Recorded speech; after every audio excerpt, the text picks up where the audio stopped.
बर्तमान सबुठ बड़ खबर भद्रक जिलूर आसी पहुंची। भद्रक जिला तिहिरी ब्लॉक नुआनंद पंचायत आसी बड़ अघटन खबर।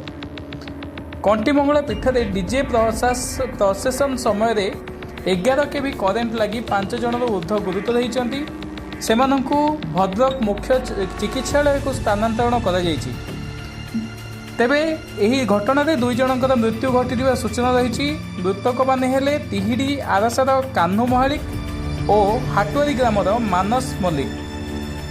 तेबे मेडिकल रे वर्तमान अस्थिशल्य विशेषज्ञ डॉक्टर संजय दास स्वास्थ्य अवस्था पचारि बुझिछंती जो माने आहत होइछंती।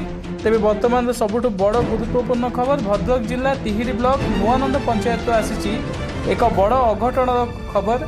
कंटीमंगला पीठ में डीजे प्रसेसन बेले 11 केवी करेन्ट लगी 5 जन ऊर्ध गुरुतर होती और 2 जनकर मृत्यु घटी सूचना मिली। तेबे मृतक मैंने तिहिरी आरसार कान्हू महालिक और हाटुआरी ग्रामर मानस मल्लिक।